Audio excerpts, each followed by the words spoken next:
सदा गतिमान रहा, बहता रहा, चलता रहा, और मैं अचल अटल अडिग यही एक जगह खड़ा रहा। पर फिर भी हम साथ थे, क्योंकि समय के अनादि अनंत अखंड अछेद अभेद अनवरत प्रवाह को मैंने अपने इसी स्थान से, थान से, ठौर से सतत सनातन निरंतर देखा है। इसी थान से मैंने थानेश्वर महादेव या स्थानेश्वर को इस धर्म क्षेत्र में आते देखा है। इसी स्थान से मैंने सारी सृष्टि के रचयिता प्रजापति ब्रह्मा को विष्णु जी की नाभि से स्वयं सर्जित होते देखा है। इस जगह से मैंने सरित सरस्वती की धर्म धारा को गलकर बहते निहारा है, और इसी ठोर से मैंने त्रिशतवती नदी को प्रवाहित होते देखा है। यही गड़े खड़े मैं साक्षी रहा हूं ब्रह्मा जी के ब्रह्म सरोवर बनाने और उसमें नहाने का। यहीं से मैंने सन्निध सरोवर में 7 सरस्वतियों को समाहित होते अवलोकित किया है, और इस ज्योतिसर से तो मेरा जन्म का नाता है। इस सरोवर के किनारे जन्म लेकर, इसके जल से सिंचित होकर, इसी स्थल पर इतिहास को बनते, बिगड़ते, बदलते देखा है। आपके सम्मुख विद्यमान इस वट वृक्ष ने। इस पुरातन पवित्र पावन ब्रह्मावर्त में मैंने वेदों को अवतरित होते और पुराणों को विरचित होते देखा है। फिर अष्टांग धर्म स्थापित करने वाले सत्यनिष्ठ दानी दयालु प्रतापी राजा कुरु के समय मैंने इस क्षेत्र, इस धर्म क्षेत्र को कुरुक्षेत्र कहलाते भी देखा है। भरत कुल और कुरु वंश के वंशज राजा कुरु का समय ऋग्वेद का काल कहलाता था, जब आर्यों के इसी उत्तर वेदी ब्रह्म वेदी आर्याना में अपौरुषेय वेदों का अवतरण हुआ। इस पवित्र भूमि ब्रह्मावर्त में मैंने सहस्त्राधिक हवन कुंडों की यज्ञाग्नि में मंत्रोच्चार के साथ रुद्र की संविधा पढ़ते और पूरी धरती को सुगंधित धूम्र से सुवासित होते भी देखा है। फिर कुरुराज के प्रपौत्रों कौरवों और पांडवों के समय मैंने इसी कुरुक्षेत्र को युद्ध क्षेत्र में बदलते देखा है। केवल 5 पद तो मांगे थे पांडु पुत्रों ने, पानीपत, सोनीपत, बागपत, तिलपत और इंद्रपत। पर जब 5 गांव देने से भी मना कर दिया धृतराष्ट्र के पुत्रों ने, तो युद्ध अवश्यम भावी हो गया था। एक ऐसा युद्ध जिसने एक वंश, एक नगर, एक राज्य, एक राजधानी, एक देश, एक संस्कृति, एक युग नहीं, पूरे भारतवर्ष को महाभारत नाम की रक्त रंजित मृत्यु और महानाश के मुख में धकेल दिया था।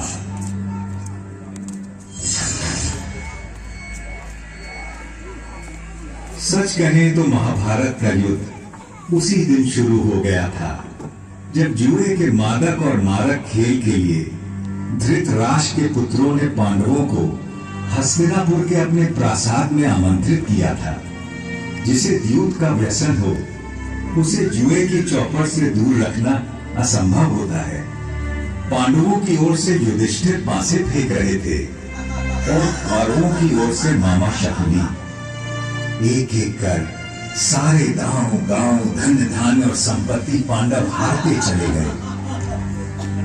दूसरे भाइयों ने बड़े भाई को आगे खेलने से रोकने के अनेक यत्न किए, किंतु जैसे ही युधिष्ठिर मानने को होते, शकुनी उन्हें और उत्साह देता।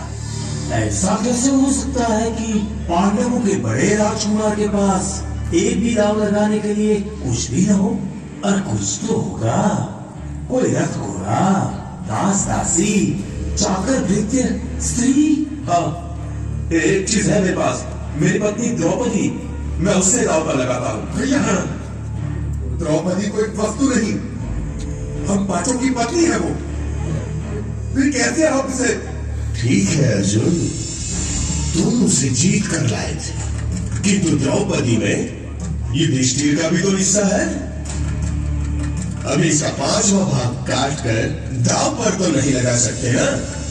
आप पास फेंक के निश्चित, इस बार जीत निश्चित आपकी ही होगी।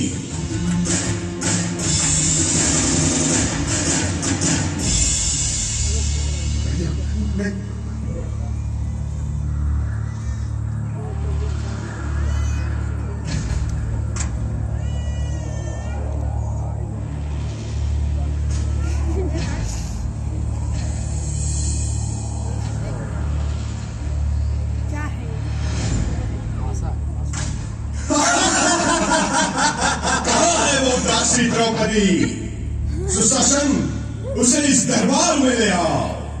दुनिया तो देखे कि मैंने आज क्या जीता है।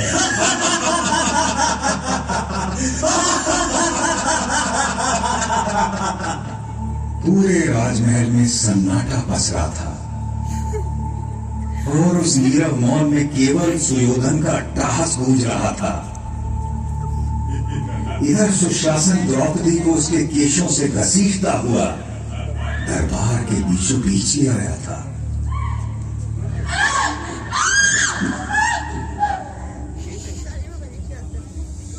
पांच पतियों की पत्नी पांचाली, उस दिन तो तुम्हें ठीक से देख नहीं पाया था, किंतु आज तुझे देखकर मैं अचंभित हूँ रूपवती द्रुपद कन्या। अभी भी ना तूने मुझे ठीक से देखा है, न जाना है, और न तेरी हिम्मत न होती इस तरह मुझे भरे दरबार में घसीटने की। पापी! सही तो कह रही है। अभी तूने मुझे न ठीक से देखा है, न जाना है। सुशासन, चलो निर्वस्त्र कर दो इस दासी को। बस कर सुयोधन, तेरी हिम्मत कैसे हुई मेरी पत्नी का ऐसा अपमान करने की? सुशासन, दूर हट जा। यदि तूने द्रौपदी को छुआ भी तो मैं तुझे जीवित नहीं छोड़ूंगा। धर्मराज, आप ही बताइए ना, युद्ध में हारी हुई स्त्री पर किसका अधिकार होता है? जीतने वाले का या उससे हार जाने वाले का? अपनी आंखों के सामने इतना अधर्म तो न होने दीजिए धर्मराज। मौनम सहमति लक्षण। पुत्र सुशासन, निवस्त्र कर दो इस दम्भी दासी को। कैसा पाप किया है आपने धर्मराज? अपनी पत्नी को मनुष्य नहीं, एक सूक्ष्म संपत्ति समझकर दांव पर लगा दिया। रोको मैंने अर्जुन। नमः भीष्म, आप तो हमारे कुल के सबसे बड़े हैं, रोको ना ये पाप।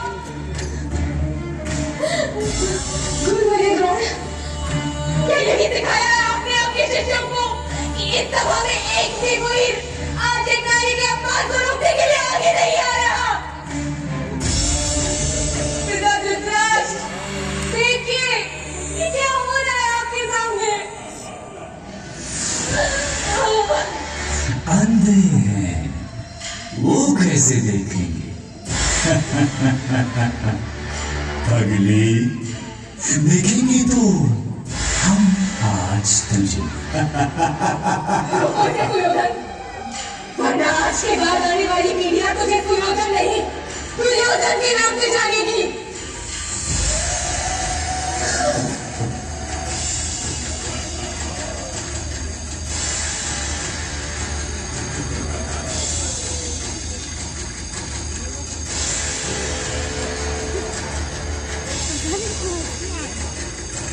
हे सखा, हे कृष्ण, हे कन्हैया, कोई बचा सकता है लाज अपनी इस सखी की।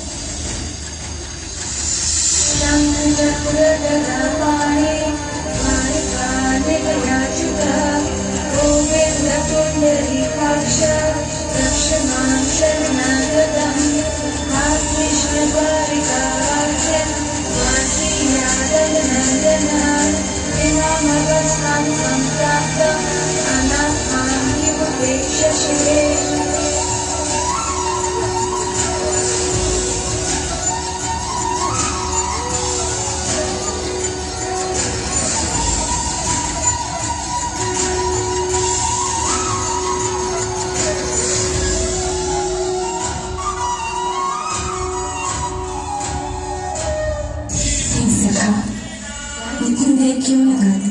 तूने ही तो गलती की मुझे दूर द्वारिका से बुलाने की। यदि तू कहती मेरे मन बसिया कृष्ण, तो मैं तो तेरे पास ही था, तेरे साथ ही था, तुझ में ही था सखी।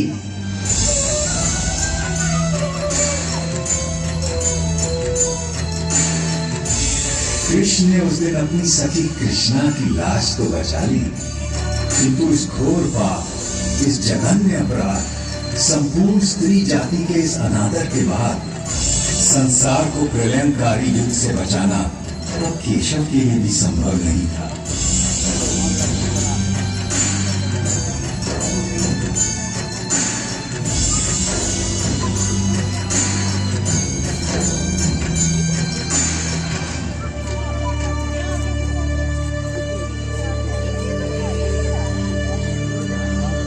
कुरुक्षेत्र को युद्ध क्षेत्र बनाने की तैयारी में तमाम जंगल जलाए जाने लगे, पेड़ काटे जाने लगे। सौभाग्य से पता नहीं कैसे मैं उस दिन बच गया, या दुर्भाग्य से, क्योंकि अगले 18 दिनों में जो नरसंहार, जो रक्तपात, जो छलबल, जो नृशंस हत्याएं, जो मूल्यों का हनन, जो मानवता का पशुवत चेहरा मैंने देखा, उससे अच्छा था कि मुझे भी काट डाला गया होता या जला दिया गया होता। किंतु सबसे विस्मयकारी, विलक्षण और विचित्र था युद्ध का पहला दिन। कौरवों पांडवों की 18 अक्षौहिणी सुसज्जित सेनाएं यहीं सामने के मैदान में एकत्र होने लगी।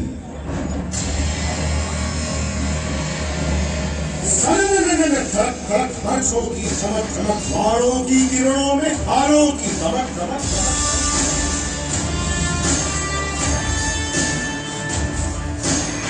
अश्वों की खड़क खड़क खड़क खड़क खड़क खड़क, सतध्वज की लहक लहक लहक लहक लहक, मृत्यु आलिंगन को वीरों की झलक झलक, सेना की सड़क भड़क, ललकारे चहक चहक, पूरे हो गर्व से जो जीत दिखे झलक झलक झलक, रज सेना धमक धमक धमक धमक,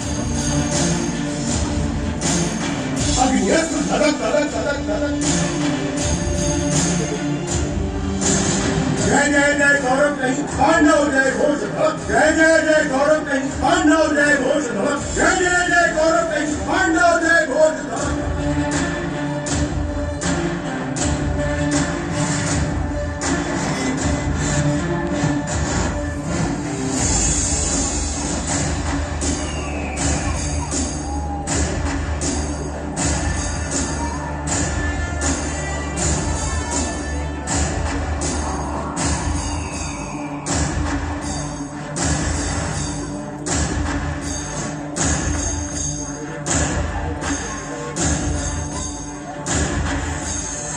इधर कुरुक्षेत्र में युद्धोन्मुख सेनाएं एकत्र हो चुकी थी और उधर दूर हस्तिनापुर के राजप्रासाद में बैठे अंधे राजा धृतराष्ट्र सब कुछ देखने को व्याकुल थे। देखना तो दुर्भाग्य से असंभव था जन्मान राजा के लिए, किंतु कदाचित उनके अंधेपन की प्रतिपूर्ति के लिए ही उनके रथवाहक संजय को दिव्य दृष्टि का वरदान था, जिससे वो दूर की चीजों को देख सकते थे।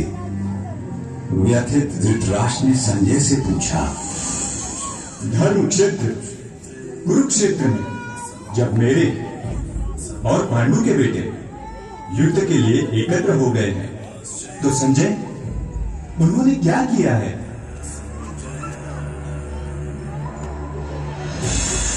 दुर्योधन को हर्षित करने के लिए कौरवों में वृद्ध महाप्रतापी पितामह भीष्म सिंह की तरह दहाड़ू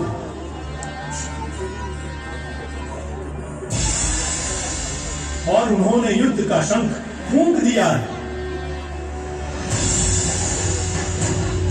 उनके इंगित पर अनेक शंख, रणभेरियां, ढोल, मृदंग और रणसिंगे एकाएक बज उठे हैं। दूसरी ओर श्वेत अश्वों वाले बड़े रथ में आरूढ़ धनुर्धर अर्जुन और उनके साथ ही माधव कृष्ण बैठे हैं।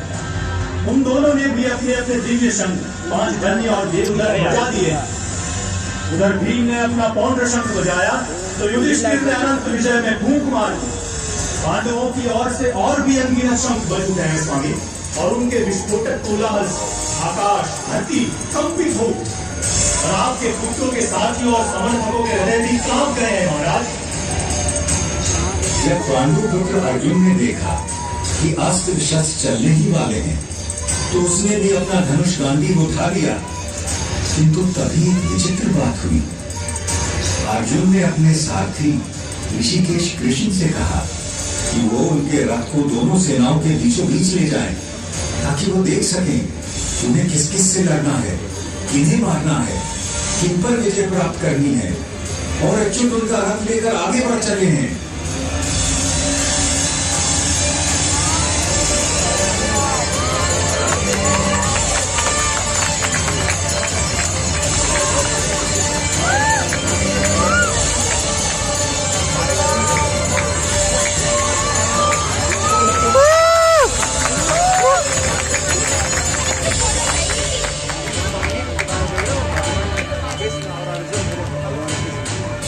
अर्जुन ने देखा कि सामने भीष्म और द्रोण थे। उसने देखा कि सामने खड़े सभी शत्रु योद्धा उसके पुरखे और दादा हैं, उसके आचार्य और मामा हैं, भाई बेटे पोते और पूरे जीवन के संगी साथी हैं। उसने देख लिया कि सामने खड़े मरने मारने को आतुर लोग सब उसके अपने थे, और व्यथित होकर वो बोल उठा, कृष्ण, न मुझे विजय चाहिए, न राज्य, न सुख। हमें राज्य मिले भी तो क्या होगा? भोगों का हम क्या करेंगे? जीने में क्या रखा है? ये सब के सब मेरे आचार्य, मेरे गुरु, मेरे पितर, मेरे ताऊ चाचा, मेरे बेटे, मेरे बाबा दादा मामा पोते साले ससुर सगे संबंधी हैं। मैं इन्हें मरवाना या मारना नहीं चाहता केशव, चाहे मेरी जान भी क्यों ना चली जाए। भले ही 3 लोगों का राज्य मुझे मिल जाए, मैं तो थोड़ी सी भूमि की बात भी क्या। हमारा यह आदताई है, किंतु वो है तो हमारे बंधु ही।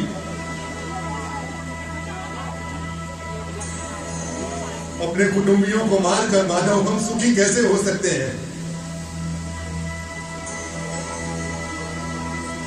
महाशोक की ये महापाप करने को हम तैयार हैं।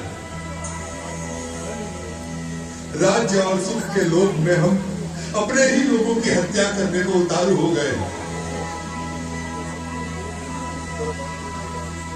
धृतराष्ट्र के अस्त्रों शस्त्रों से सुसज्जित बेटे भले रण में मुझे मार डाले, तो भी मेरे लिए यही उचित, ये अर्जुन है ना, और स्वीकार्य होगा। कृष्ण भगवान यहाँ पे हैं। अर्जुन की ये विषाद योग दशा देखकर उसके सारथी श्री कृष्ण कदापि चिंतित नहीं हुए, बल्कि उसकी बातें सुनकर ऋषिकेश कृष्ण कुछ हंस पड़े और अर्जुन से बोले,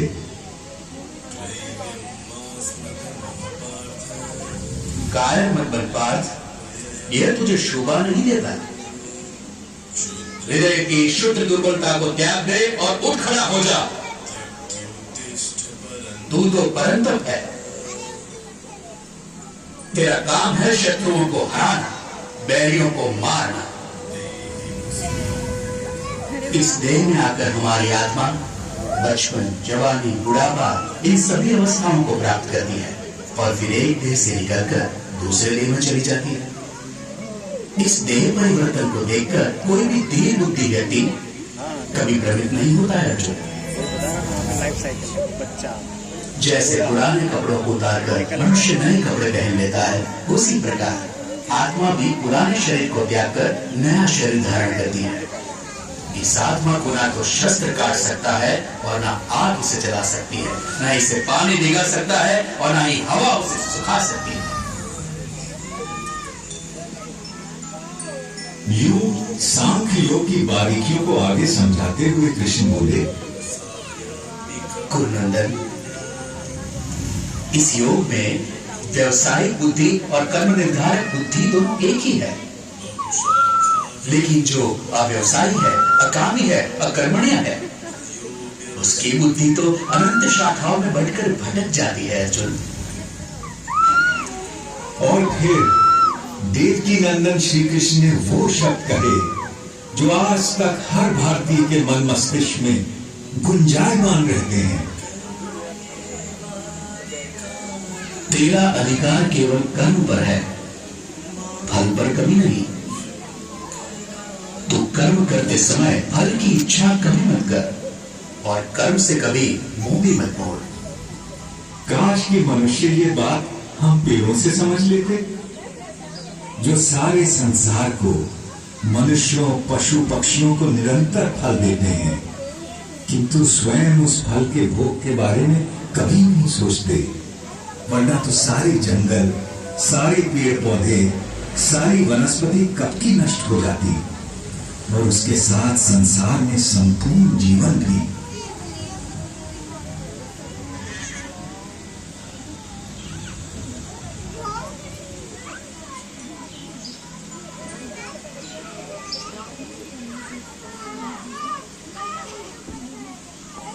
आपकी बातें मिली जुली सी हैं जनार्दन, और आप मुझे भ्रमित कर रहे हैं। कृपया निश्चित करके कोई भी एक बात कहें जिससे कि मेरा कल्याण हो देवकी नंदन। और आपका जन्म तो कई युगों के बाद हुआ था, सतयुग, त्रेता युग, फिर आप सब कैसे जानते हैं कि आरंभ में यह सब कहा गया था? भरतवंशी अर्जुन, जब जब धर्म का ह्रास होता है और अधर्म बढ़ता है, तब तब मैं अपने आप को स्वयं सर्जित करता हूं। भले लोगों की रक्षा के लिए, बुरों के नाश के लिए और धर्म की स्थापना के लिए मैं बार बार अवतार लेता हूं, हर कल्प में होता हूं।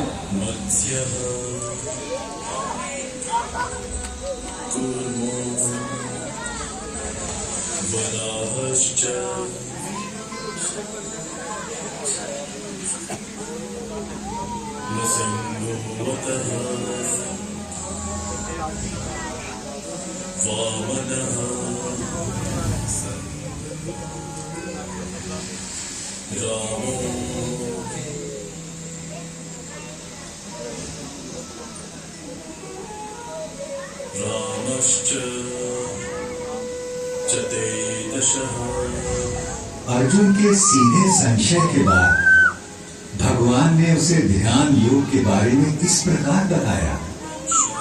श्रद्धावान, खोजी और इंद्रियों को जीत चुके व्यक्ति को ही ज्ञान प्राप्त होता है और ज्ञान प्राप्त होने के बाद उसे शीघ्र ही परम शांति मिल जाती है। हे कृष्ण, आपने कर्मों से संन्यास की और फिर कर्मों के योग की भी प्रशंसा की। इनमें से सचमुच कौन सा हितकारी है? कृपया निश्चित करके मुझे समझाइए। अर्जुन, अपना उद्धार अपने आप ही किया जा सकता है, स्वयं को कभी गिराना नहीं चाहिए। हम अपने मित्र भी स्वयं ही हैं और स्वयं ही अपने सबसे बड़े शत्रु भी। जो बहुत खाता है, ना तो योग उसे मिलता है और ना ही उसे जो बिल्कुल नहीं खाता।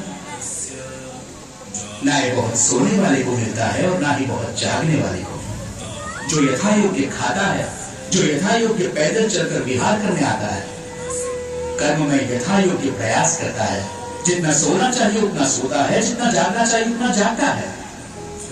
ऐसे योगी का योग ही दुखों का नाश करता है।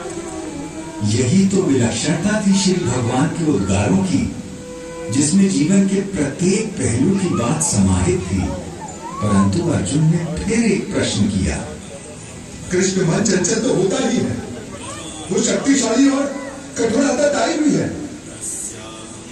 उसे बस में रखना तो हवा को रोक कर रखने जैसा कठिन लगता है मुझे। निसंदेह महाबाहु, निसंदेह मन बहुत चंचल है और उसे बस में करना बहुत कठिन। किंतु कहते अभ्यास और वैराग्य से इस चंचल मन को भी वश में किया जा सकता है।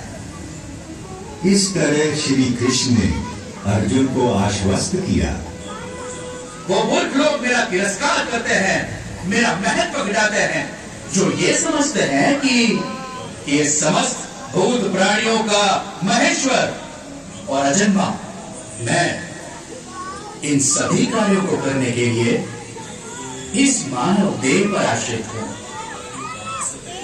वो मेरे परम भाव, मेरे परमात्मा तत्व को न जानते हैं न पहचानते हैं, किंतु मैं पत्र, पुष्प, फल, जल जो कोई भी मुझे भक्ति भाव से अर्पित करता है, मैं ऐसे भक्त का हर उपहार बिना किसी भेदभाव के स्वीकार करता हूं। ये सब जो आपने मुझे बताया है केशव, उसे मैं 100% सच मानता हूं। आपका रहस्य ना तो देवता जानते हैं और ना ही दानव,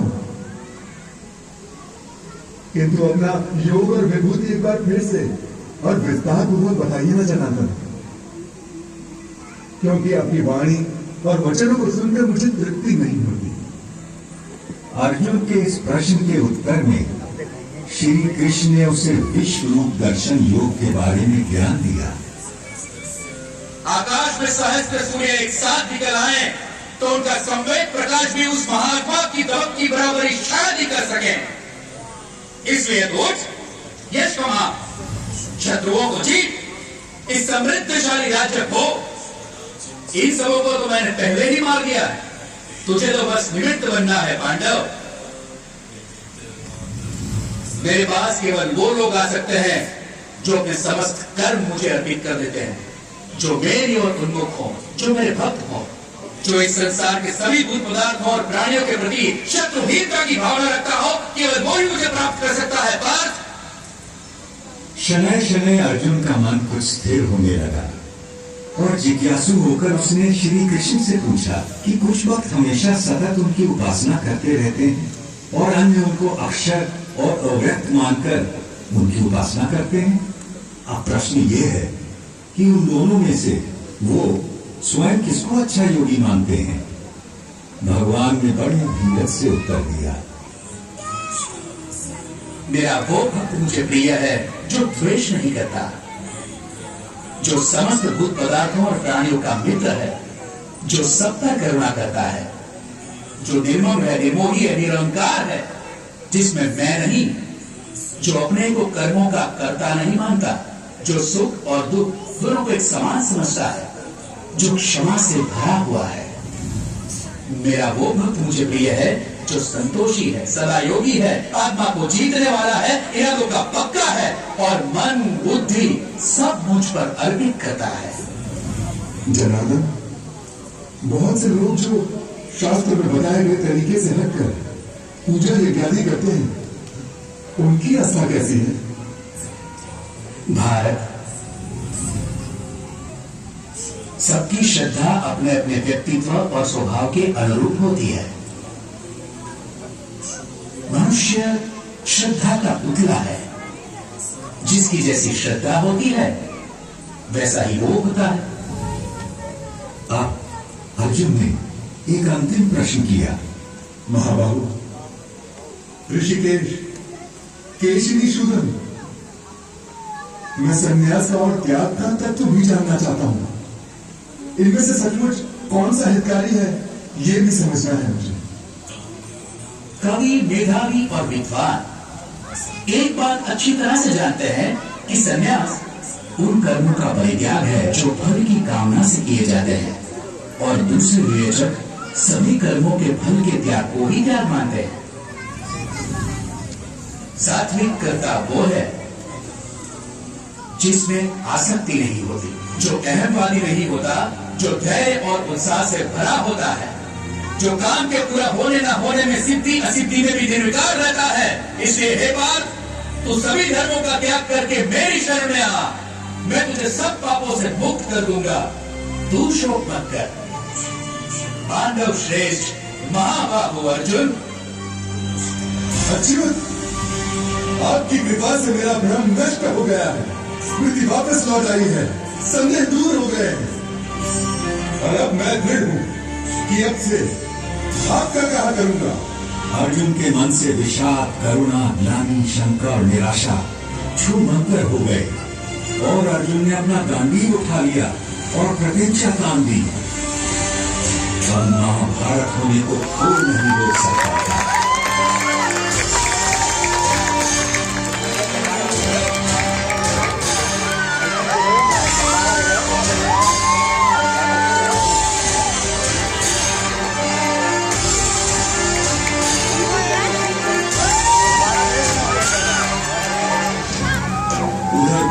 हस्तिनापुर में धृतराष्ट्र के सम्मुख बैठे दूरदृष्टा संजय के मन से भी सारी शंकाएं और भय दूर हो चले और वो अपने भरतार कौरव नरेश से स्पष्ट बोल पड़ा। जहां योगेश्वर श्री कृष्ण, धनुर्धर अर्जुन, वहीं लक्ष्मी होगी, वहीं विजय होगी, वहीं कल्याण होगा, वहीं अचल नीति का व्यवहार होगा। ये मेरा मानना और ये मेरा मत है। संजय के मन से कौन सम्मत न होगा। केशव और अर्जुन का वो संवाद याद कर सहस्त्राब्दियों बाद भी मैं अभी भी बार बार रोमांचित हो उठता हूँ, किंतु और भी रोमांचित हो उठता हूँ मैं हरि का वो अद्भुत रूप याद करके जो उन्होंने विश्व रूप दर्शन योग की बात करते समय अर्जुन को दिखाया था। देखते देखते श्री कृष्ण बड़े होने लगे, विशाल होने लगे, विराट होने लगे। देखते देखते उनके अनंत आंख, असंख्य चेहरे, अनगिनत हाथ हो गए जिनमें अगणित अस्त्र शस्त्र संचित थे। कोई ऐसी देवी देवता, भगवान, गंधर्व, यक्ष, अप्सरा न थे जो उनमें विद्यमान न हो। वो अनादि अनंत अखंड अचेत अवेद थे। सहस्त्रों सूर्यों का तेज उनमें दमक रहा था। कोई दूर घूमती गूंजती वाणी दशों दिशाओं से गुंजायमान थी।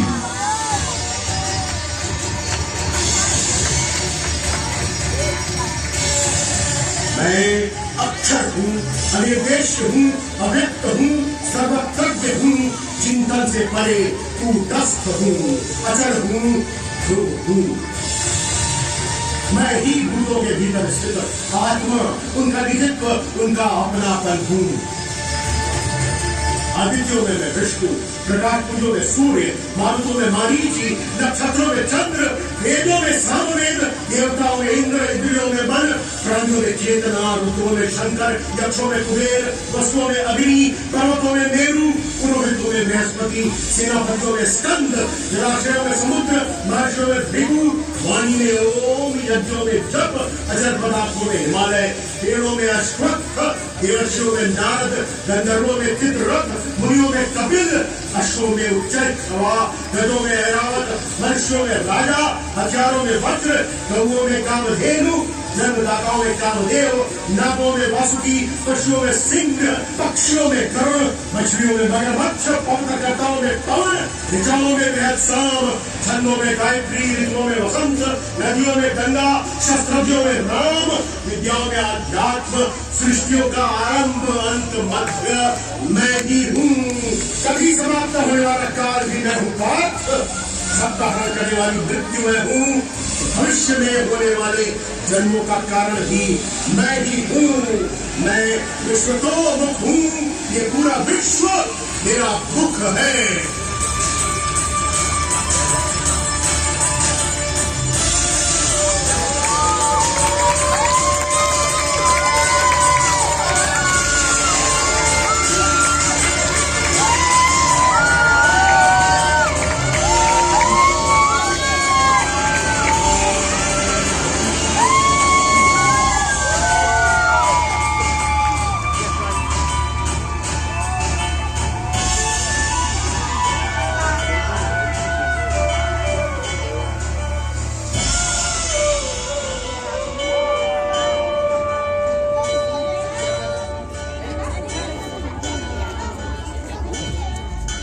मैं बड़भागी था जो उस दिन भगवान का विश्व रूप अपनी आंखों देख पाया और व्यास जी की कृपा से वासुदेव कृष्ण और महात्मा अर्जुन के बीच का यह गुप्त संवाद स्वयं सुन सका, जिसमें सभी उपनिषदों का, समस्त ब्रह्म सूत्र का और समुच्च वेदांत का सार केवल 700 श्लोकों में समाहित था। तभी तो कहते हैं कि जिसने इस उपनिषद ब्रह्म विद्या योग को जान लिया और श्रीमद् भगवत गीता को मान लिया, वह वास्तव में विद्वान, सचमुच में सर्वज्ञ और यथार्थ योगी बन जाता है। आशा है आज की इस रात के बाद कल का सवेरा आपके जीवन में नया प्रकाश, नई आशाएं और निष्काम कर्म के प्रति एक नवीन ऊर्जा लेकर आएगा। तब तक मैं केवल इतनी ही कामना करूंगा, सब सुखी हों, निरोगी हों, कल्याण हो सबका और कोई दुख न भोगे। सर्वे भवन्तु सुखिनः, सर्वे सन्तु निरामयाः, सर्वे भद्राणि पश्यन्तु, मा कश्चित् दुःखभाग् भवेत्। ओम शांति शांति शांति।